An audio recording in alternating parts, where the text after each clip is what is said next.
and welcome to episode 7 of God in Film, the podcast where a Christian and atheist dive into the best that cinema has to offer and see if we can find any elements that have parallels with the gospel or any other Bible stories. I'm education writer and Crown Prince of Anglesey, Giles Phil. And I'm photographer and modern man from Milk Tray, Phil Coleman. And during this Corona coaster, we'll be trying to hold off the desire to explore strange new worlds, seek out new life and civilizations, by sticking on our red shirts to analyse the faith parallels in the Star Trek franchise, with a specific look at the second film, Wrath of Khan. We'll be looking at the series' impact on sci-fi, the use of the word myth, and why sacrifice and resurrection are like catnip to writers. Phil, what's your favourite Star Trek film?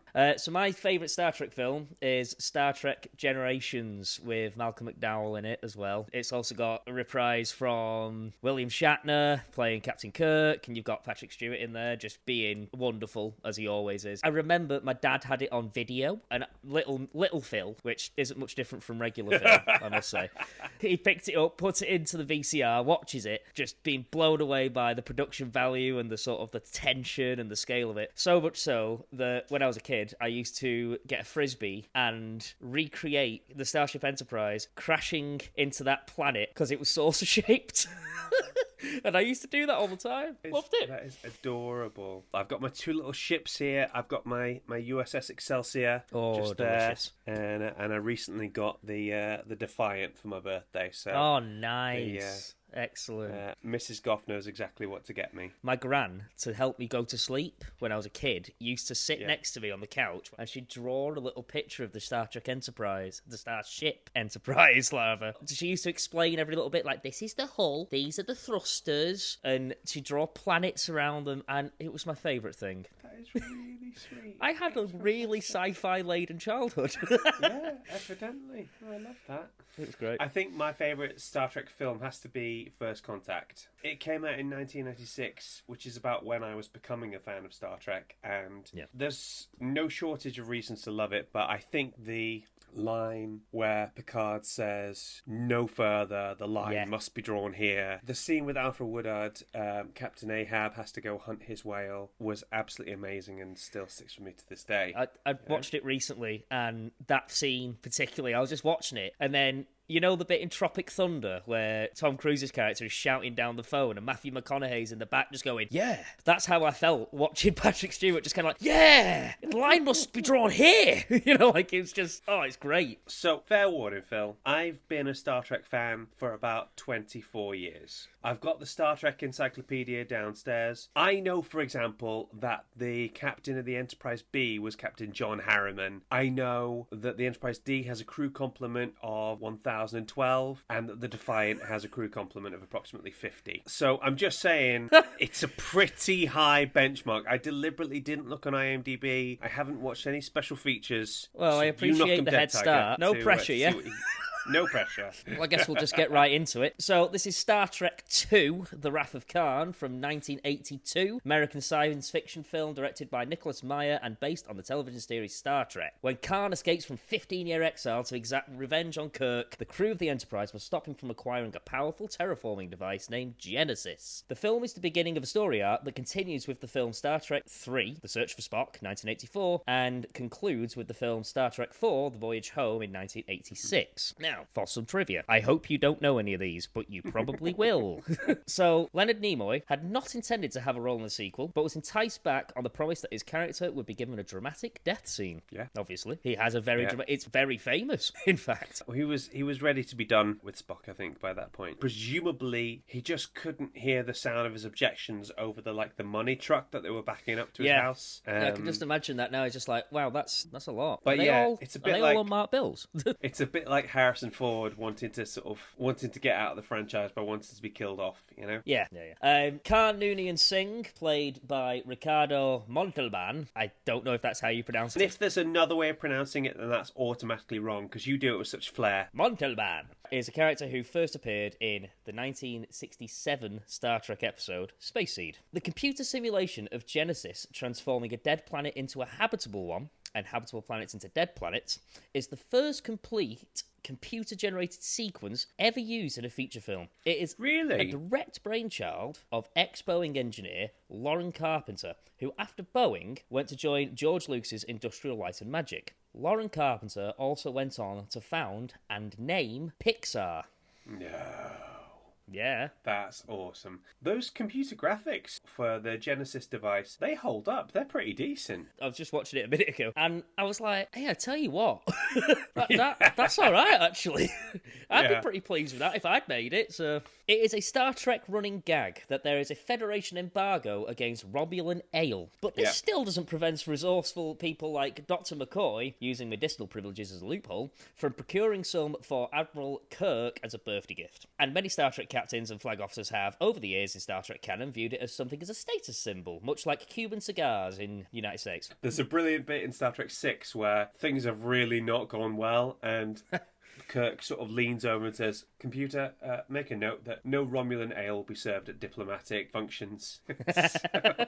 I like that. Just after Admiral Kirk steps aboard, Scotty, played by James Doohan, says he had a wee bout, but Dr. McCoy pulled me through. This is actually a reference to Doohan's heart attack, which took place just before filming began. You can sort of see just that little pang of, like, honesty on James Doohan's face, and it's just like, oh yeah, actually, I can believe that. James Doohan was a Normandy veteran, but I think he was at D-Day. Wow. He's a Canadian actor. The Scottish accent is completely put on. I think he does a pretty good job with it. There's one video online where he talks about... He got a fan mail from a woman who said that she was planning on killing herself. And he says to her, "Look, I'm at this convention at this date and time. Why don't you come along?" And she does. And he talks to her for a bit. And then he says, "I'm at this next convention. Why don't you come along to that?" And this goes on for a while. And then he starts to get letters from her. And then it all goes quiet. He eventually gets a letter from her saying that she sort of got married and she had a family and kids.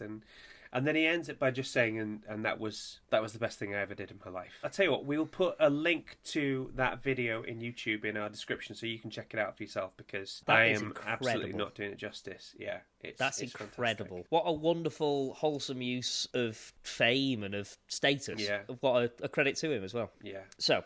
the close-up of the SETI eels entering and exiting Chekhov's ear were done using a huge rubber replica of Walter Koenig's ear. One morning, the effects crew discovered the art department had left a true-to-scale Q-tip next to the giant ear. How good is that? Can you imagine? Just walking in being like, oh, dear. Wow. That's when you know that the art department has too much money. Either that, or they were saving up all their lunch money. You know what I mean? It's one of the two. And a little, just a side one for that as well. The SETI eel slime was actually raspberry jam. Delicious. Awesome. The phrase, "To the last I grapple with thee, from hell's heart I stab at thee, for hate's sake I spit my last breath at thee," is taken from Captain Ahab's speech in the novel Moby Dick from 1851 by Herman Melville, which brings it nicely back to First Contact. It's nice that those two things are still meshed, you know, obviously that nautical sort of terms. And anyway, moving on. So, when interviewed about the film in the mid-80s, James Doohan stated that he felt that Ricardo Montalban should have been nominated for an Academy Award for his performance. Subsequently, Doohan lamented that the Academy never really gives those type of awards or nominations for such movies. Last one. When Spock and Savick speak to each other in Vulcan, Leonard Nimoy and Kirstie Alley actually spoke in English, and then the sound people, including Mark Okrand in his first association with Star Trek, created the Vulcan words to match the movements of Nimoy's and Alley's mouths, which they later overdubbed. Mark Okrand also developed Klingon, and apparently filled the language of back-of-the-throat sounds made of a rich war vocabulary, but left out social pleasantries like hello. The closest translation in Klingon is nunkne, which means, "What do you want?" Which I quite like. It's That's so awesome. very Klingon. Yeah. Not hello, just, right, what? I only know a little bit of Klingon, but the key one is Kapla, where you sort of bang your chest, shout Kapla, which means success. In this era where we can no longer shake hands anymore, I think Kapla seems like a good way to go. I'd say so. And also, I'm going to start doing that every time we finish recording a podcast. Success! Awesome. Awesome. Thank you for those, Phil. You succeeded in your mission of teaching me things about Star Trek that I didn't know. Genuinely is such a proud moment for me. So, as I said, I've been a fan of Star Trek since I was 13, so I had to work hard to find a guest who loves Star Trek more than me. Thankfully, I succeeded in doing that with Stefan Austin, a fellow Star Trek enthusiast. Let's hear him introduce himself. Hi, I'm Stefan Austin. I'm a carpet fitter and I'm based in Kidderminster, and I've been a Star Trek fan from probably since the age of about 8. Thank you so much for joining us today, Steph. So let's dive straight into it. How did Star Trek as a whole come about? The series came about when a producer named Gene Roddenberry was basically looking for his next gig, really. He was a producer based in Hollywood, and his show, The Lieutenant, got cancelled, and he decided, I'm going to go and try something with science fiction. And he basically managed to sell the pilot to NBC, and that pilot was called The Cage, starring Jeffrey Hunter. Spock was in it, and it had a female number one called played by Majel Barrett. It was the most expensive pilot made up to that point. Oh, really? Yeah, but I think it was something that in 1965 it cost something like $695,000, which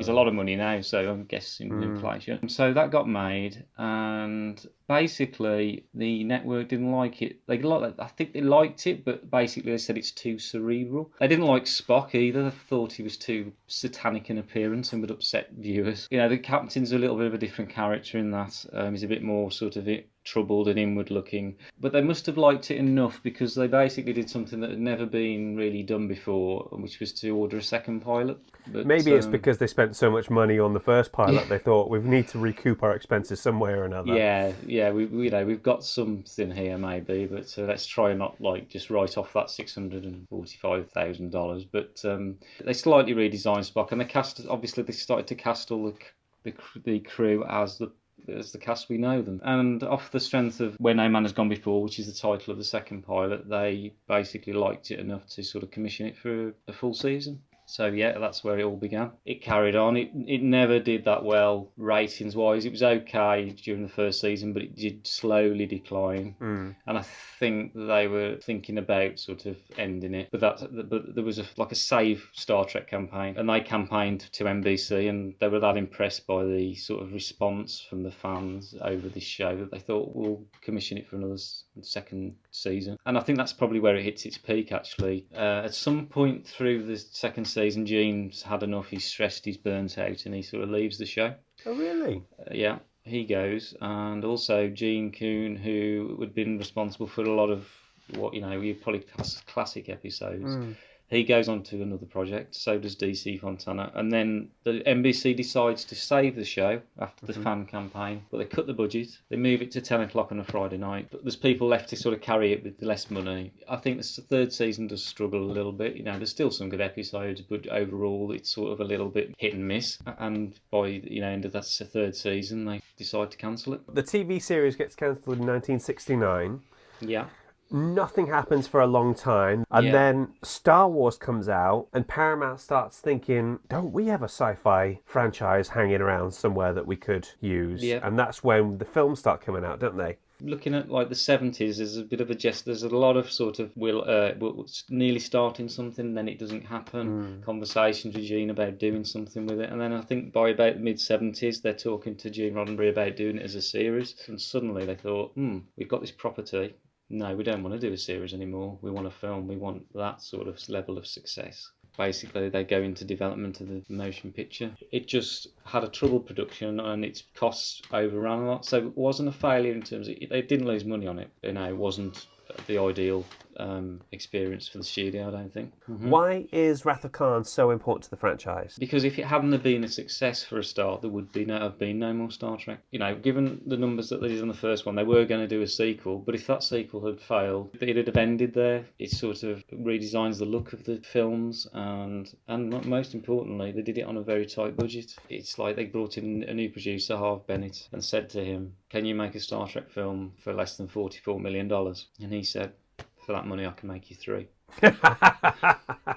At this point, they kicked Gene Roddenberry out of production of it, so they basically made him an executive consultant, which kind of kicked him upstairs a little bit. And so we come to making Wrath of Khan. For $12 million, that film cost, they reused a lot of the sets from the motion picture.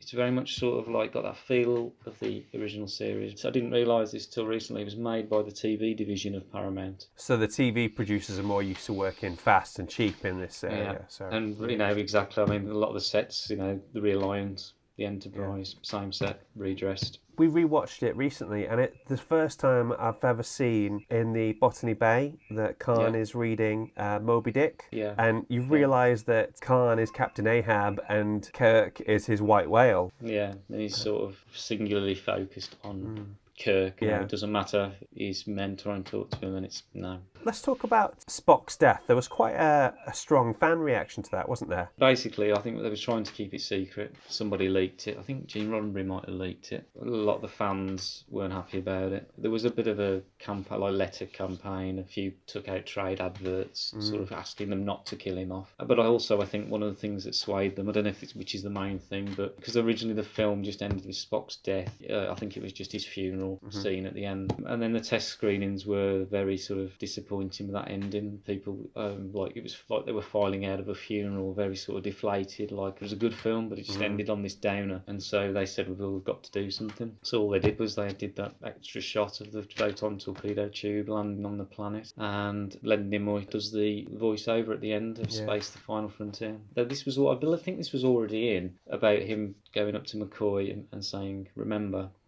They just threw that in, I think, because he was having a good time on the film and thinking, well, let's just maybe leave the door open for something. Yeah, I feel like Leonard Nimoy was trying to get away from Spock for an awfully long time, and he has quite a conflicted relationship with him for the longest. So, what is it you think that is the key to Star Trek's enduring appeal? I think it's always been this forward-thinking show. I think it provides a great escape for people from what's going on in the world right now. You're looking towards a future where we've sort of overcome a lot of our difficulties and we're sort of going forward. And so, if you're having a bad time at work, or if you're you want to get home, put your feet up and forget about it, it was a great way to do that. Thank you, Steph. Thank you very much for being with us today. Okay, that's great. Thank you. Right. That man has an encyclopedic knowledge of Star Trek. Like, I didn't know that anybody could know that much without actually having worked on it. So, it's quite interesting. I thought that his sort of commentary on Gene Roddenberry just basically being thrown out the door. It's a recurring theme with Gene Roddenberry where he comes up with this wonderful concept and then he seems to take it just a little too far and other people need to step in. One of the key things with Roddenberry was he wanted there to be no conflict between human beings. Problem is, if you take out all the conflict, you have no drama. So this became a particular issue with the writers on Next Generation. Gene Roddenberry is a bit like George Lucas in the sense that he created something wonderful, but sometimes he can take things too far. I can't imagine any kind of series or any kind of film series, television series that's got no human conflict, because where does all the tension come from? If it's two aliens arguing, it's not the same. It's thoroughly enjoyable to have the sort of alien of the week, but it's nice to have some kind of conflict in between our human characters and our core cast. Steph is a massive Star Trek geek like me. When Natalie first introduced him, she said, I'm dating this fella, he's really nice and he's got a Star Trek room. Okay, sold. He's passed the Goth test. Yeah, I was just going to say, the fact that Leonard Nimoy is just doing his absolute hardest to just run away from Spock at every single turn, considering that he's so influential and such a key part of Star Trek, of the lore and of the fans. Well, you see, the thing was, it had been leaked that Spock was going to die, and there was this massive fan backlash about it. They were up in arms. What they did was they brought in that first scene in the film with the Kobayashi Maru, where everybody's dying left, right, and centre, including Spock. So if you're a fan going into that, you'd see that happen and think, "Oh, okay, that must have been the death they were referring to." Yeah, that was a red herring. So, a little bit. So I thought that was wonderful. Anyway, now it is time for Finding the Faith in the Film. Da da da da da da da. I think that was my best one yet. A little flourish at the end. Yeah, I think so. Dealing with the obvious stuff first. The device used to terraform planets instantaneously is called Genesis. Now, this is similar to the way we talked about Spielberg and George Lucas basically rifling through the Bible and picking out words that they like. But this takes it a step further by linking it thematically with what the device does. Once fired into a dead planet, the Genesis device is able to reinvigorate the planet into a lush paradise, bringing life from nothing. And as McCoy puts it, according to myth, the Earth was created in 6 days. Now watch out, here comes Genesis. We'll do it for you in 6 minutes. Now, was there anything about that speech that he did that stuck out for you there? It's the fact that he says, according to myth. specifically. That's the bit that got me. It said a lot about the world that Star Trek is set in, that it's a scientific-led world where religion's not really a thing. Yeah, I wanted to pick up on this word myth because it doesn't quite sit right with me. So the dictionary definition I found was a traditional story, especially one concerning the early history of a people or explaining a natural or social phenomenon, and typically involving supernatural beings or events. Beyond that, though, there's the connotation that a myth is inherently false. So with this in mind, it becomes quite a loaded term. It's like, I have no problem with people sort of debating things back and forth, but the way something is assumed to be untrue right from the get-go is going to set a lot of people's teeth on edge. I personally think the term myth works better when applied to stories where there's an absolute consensus that it's completely untrue. I don't believe there's anyone out there sincerely saying they believe in the Greek gods, for example. Yeah. And I think most people would probably be offended when you refer to their beliefs as a myth. You can accept that Beowulf, for example, isn't true. It's just a myth. Just to clarify, I do not have a problem with people doubting the historical accuracy of the story of the Garden of Eden. I became a Christian in a fairly fundamentalist background where it was taken as read that everything in the Bible was literally true. However, over the years, I've come to accept that it's unlikely that that's the case. The best way someone described it to me was that Moses, who is traditionally believed to have written the first 5 books of the Bible, including Genesis, is stood on the Mount Sinai. This is the point where God gives him the 10 Commandments, and he gets this inspiration to write the first 5 books of the Bible. And again, this is where we dip into Giles' headcanon. There is no proof for this whatsoever, but this is how I think it went down. I imagine Moses asks God, how do we get here? And God, so desperate to show off, because he's really passionate about his project, he says, well, it all started off with this big bang, which is where subatomic particles combusted, shooting out heat and matter in all different directions. This resulted in you guys who came from like protein-based life forms made of deoxyribose nucleic acid or DNA helix, which is then that's the moment where God sees Moses' eyes glaze over and he goes, okay, wait, I'll start again. In the beginning. I love that so much. Just God's just there like, see, there's a lot of heat and there's lots of atoms and your eyes have glazed over. Oh. Yeah. Okay. This will surprise nobody when I imagine that God is almost like a film nerd who is so desperate to show you about the Kuleshov effect he's used here and how that has many different meanings. Everyone goes, great. Whilst I can accept the story might not be literally true, I struggle to believe it doesn't illustrate a broader truth about mankind and temptation, which would have worked really well when explaining it to somebody of the ancient world like Moses. Yeah, there has to be some kind of update, really, depending on how far along you are in civilization. Like, they didn't have the same kind of understanding of science. They didn't have the same understanding of the universe that we do now. So it makes sense that a lot of it comes in sort of like that sort of fable, a storytelling kind of way. This idea of trying to tell something to someone whose culture and understanding of the world is not advanced enough to get it. I mean, if you watch enough sci-fi, that's something we can understand. It's prevalent. So Gene Roddenberry, who created the universe of Star Trek, was a phenomenal man in many ways. But one of the things that was key about it was the idea that humanity had evolved past any form of conflict, that all conflicts we had would be external with other species in the galaxy. Now, Roddenberry's secular humanism leaked into his storytelling, and as far as he was concerned, a large source of conflict was religion.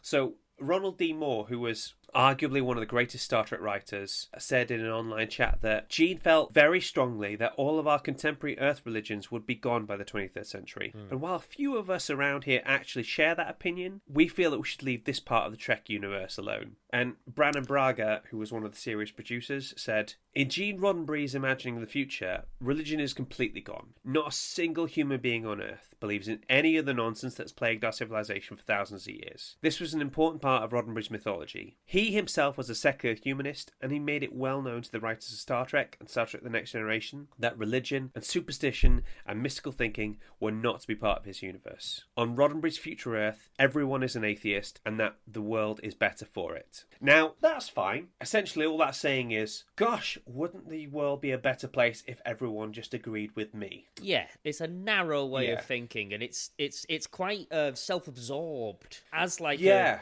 creative person to sort of push that viewpoint onto people through something that is going to be viewed by so many people as well. Joss Whedon is an atheist. and he was talking about writing for Captain America, and he said, just because I'm an atheist doesn't mean that my characters are. And I think that's a really good way of looking at it. Yeah. So my personal view on this, and I'm happy to be corrected if anyone can come up with an alternative view, is that Star Trek has been so influential in science fiction that this secular humanism seems to have permeated throughout sci-fi. Have you ever heard of a hegemony? I've heard of it. I'm not entirely sure on the definition. A hegemony is an ideology that is so dominant you almost don't recognise it as an ideology. If I gave you an example, if I said, in the Western world, we all agree that democracy is the best way to run a government. Would you agree? Democracy, love it. Let's just have lots of that. Spread it on toast. So, you know what I mean? Exactly. This is what I mean by a hegemony, and it's where something isn't even debated anymore. And this is what I feel is how a lot of sci-fi is represented, where there's really no room for faith or religion anymore. And personally, I think this perpetuates the idea that science and faith are in opposition to each other, and we can see how much pain that has caused over the years. And I personally don't think that's the case at all. I tend to think of science and faith as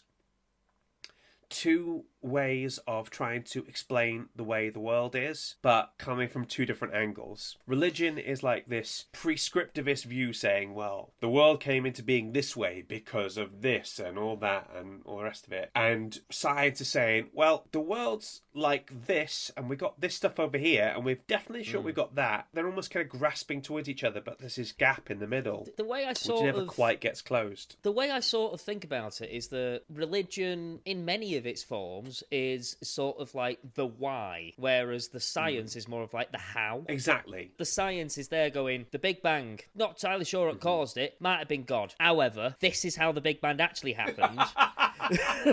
You know, what caused it, so, no idea. But this is what actually happened, and I can prove it. You know, so you wouldn't want your science to be influenced by faith, and you wouldn't want your faith to be influenced by science, because they hold each other back in that respect. But just because that's the case doesn't mean that they don't both have an important part to play. I feel these two can work together. I don't feel they need to be mutually exclusive. Yeah. And I think we've seen a lot of really good sci-fi in recent years, Battlestar Galactica being the first one that springs to mind, that suggests that these two things can work together. So, if all this is the case, if Star Trek is definitely a secular text that strongly rejects faith in Christianity, then why does Wrath of Khan, possibly one of its most important stories, borrow so heavily from the Gospel? Well, interesting. Wrath of Khan is a story that starts off as Moby Dick and ends as the Passion of the Christ. At the end of the film, Spock sacrifices his own life in order to save the rest of his crew. And also between this film and its direct sequel, there's kind of a battle of ideologies. So, for example, as Spock says shortly before he dies, the needs of the many outweigh the needs of the few, or the one. Now that is your standard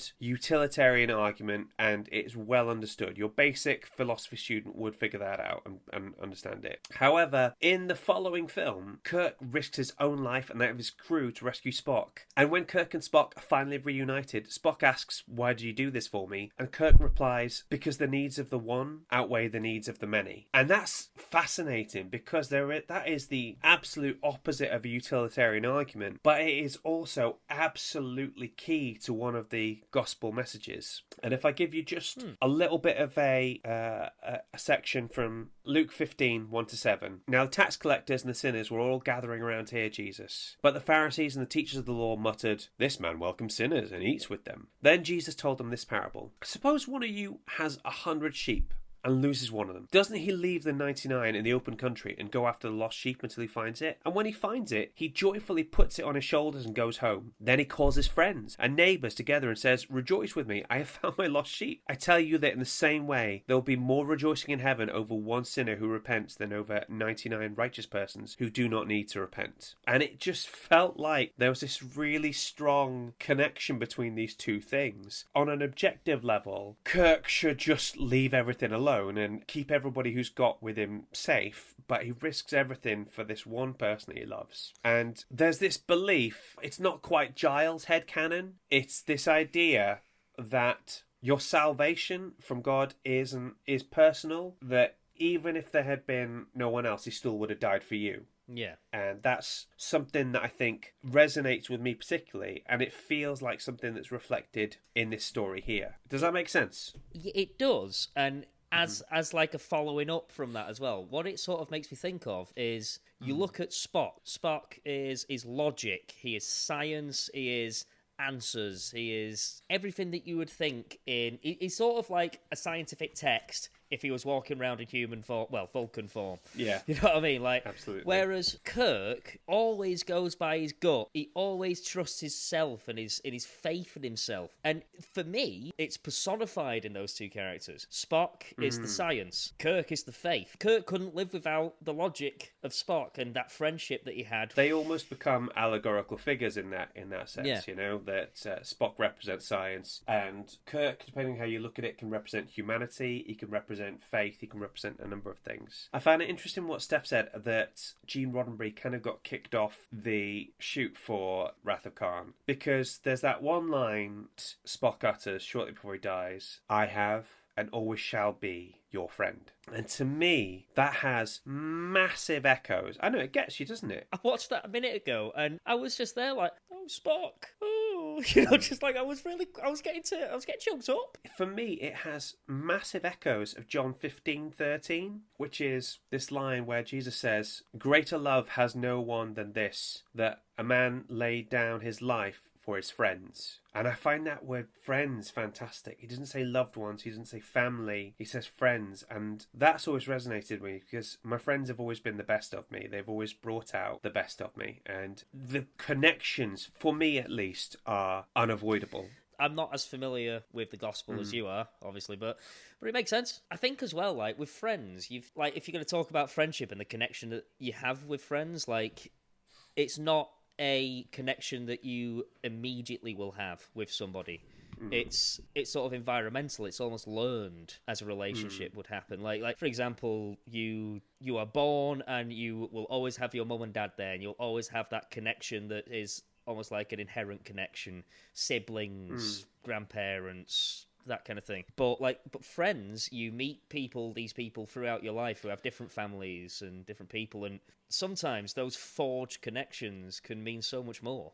Something entered into willingly is always going to be a stronger bond than a familial one, which can be quite arbitrary. And that links in really well with this idea that we choose Jesus and we choose to be his followers, and it's stronger because we got the choice for it. Does that make sense? Yeah, no, that does make a lot of sense. And I don't know why. It made me think about when I was quitting smoking. When I started smoking years ago, I don't smoke anymore, as you know. When I started and if his smoking, mum's listening, he never ever did. Don't worry, my mum knows. She knows. She knows Okay, all, Giles. So when I was quitting smoking, I got into it because I wanted to try it. And then I kept trying it. And then I found out I really liked it. And I didn't want to stop. But as soon as I wanted to stop, it became so easy. The withdrawal symptoms, I could weather them because I knew what I wanted my goal to be. I'd made a decision. I'd made a commitment to myself to stop. And I think that sort of mindset's got a similar sort of thing. Like you're always more willing to do something if you make the decision to do it. And that bond's strong. I think some days I'm a follower of Jesus not because I feel it in my heart or I've got this amazing conviction, but some days you just have to flip in, slog on and say, I've made this decision, I'm flipping sticking with it. That's the best way to put it. Well, I mean, I still haven't smoked since I made that decision, and it's one of the best decisions I ever made. The last thing I wanted to talk about was slightly extra textual to Wrath of Khan. There was a band called DC Talk, which won't mean anything to most people, but it will to Christians who were believers in their teens in the late 90s. They released an album called Jesus Freak and a book called The Voice of Martyrs. And what their point in the book was to draw attention to people who'd given up their life for Jesus in various different situations. But they had this phenomenal introduction, and it talked about a lot of things, and I'll just read out a section from it. Heroes, brave men and women who lay down their lives for someone else. The dying lieutenant turns to the young soldier for whom he has sacrificed his life. With his last breath, he says, "Earn this." The science officer exposed himself to excessive radiation to fix the ship, killing himself, but saving the lives of everyone else on board. Our culture understands heroism, but we don't understand martyrs. Now, without names, that's obviously referring to Saving Private Ryan and Star Trek II, The Wrath of Khan, and Spock is the science officer in question. That might not sound particularly revolutionary, but the fact that I read it in a explicitly Christian text really was, because there can be a temptation in born-again Christian subculture to put a ring around all Christian output and say, God can be found here and only here. And personally, I think that's an absolute fallacy, because God is everywhere you look. And for me, I spent my life finding him in film and TV and books and absolutely everywhere. That's I really like that a lot. It's nice as well that you can have sort of pop culture, film, and any kind of art, I suppose, that it might not explicitly be talking about God or about any kind of religion, but the parallels are just undeniable. You see it everywhere. Whether it's God or not, there is a distinct way you should be doing things, in my opinion. I completely agree. That's the end of our Finding the Faith in the Film section. Before we leave today, I just wanted to give a quick shout out. I found two fellas who responded to one of our Facebook posts. Hey! Chris Gavin and Chris Bell. Chris Gavin said that he actually uses our podcast as part of his RE lesson for his daughters. No way! And that they listen first and then they watch the movies, which I thought was absolutely fantastic. So that is so great. Thank you so much for that, guys. We really appreciate that. Thank you. Our next film is going to be Captain Marvel. Guys, have a great week. Phil, have you had a good time? Always. I always enjoy stimulating my brain. I always have a good time talking to you guys. See you next week. Look after yourselves. Bye-bye. God in Film is hosted and created by Giles Goff and Phil Coleman. Mixing by Phil, editing by Giles. Our logo was designed by Julie Walsh, and our theme tune was composed by Rick Lee. Fact-checking by Christina Stannard-Good. Waffle editing by Natalie Austin. Tech support from Claire Goff. God in Film is a Dask production. Please rate and review, unless it's a 1-star, in which case just tell Phil by Darmok and Jalada Tanagra his arms wide open.